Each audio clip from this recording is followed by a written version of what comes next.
அடுத்து ஒரு கருத்தூசியோட வந்திருக்கேன். யாரும் தப்பாக நினச்சிக்க வேண்டாம். என்னோட ரியல் லைஃப்லேயும் நிறைய நடந்திருக்கு, அதனால சொல்கிறேன்.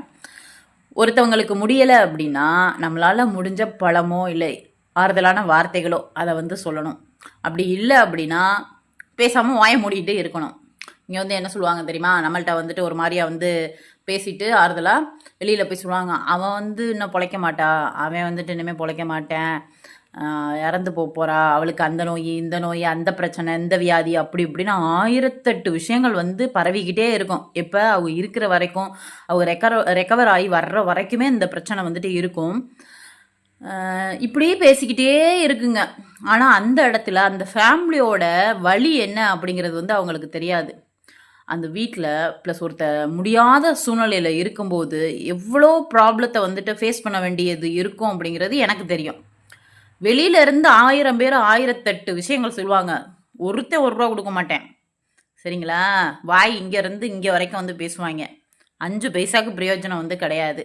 ஆறுதலான வார்த்தையில் சொல்லணும், இல்லை வாயை மூடிட்டு பேசாமல் இருக்கணும். அவன் இருக்கேன் சாகுறேன், நீங்கள் வந்து எனக்கு கடவுளா? நீங்கள் அவனோட ஆயில வந்து எழுதி வச்சுருக்கீங்களா உங்கள் வீட்டில்? அடுத்து அவன் செத்துட்டானா அவன் ஃபேமிலியெல்லாம் யார் பார்க்குறது பண்ணுறது? ஏன்னா இவங்க தான் வந்துட்டு அந்த ஃபேமிலி வந்து பார்க்க போகிறாங்க, இவங்க தான் வந்துட்டு காசு கொடுத்து எல்லாமே வந்து பண்ண போகிறாங்க. ஏன் மக்கள் வந்துட்டு இப்படி இருக்காங்க அப்படிங்கிறதே தெரியலை. இதெல்லாம் என்ன ஜென்மங்க, என்ன லிஸ்ட்டில் சேர்க்குறதுனே வந்து தெரியலை. ஒருத்தங்க கஷ்டத்தில் இருக்காங்களா, முடிஞ்சால் ஆறுதலான வார்த்தைகளை சொல்லி அவங்கள தேத்த தான் பார்க்கணும்.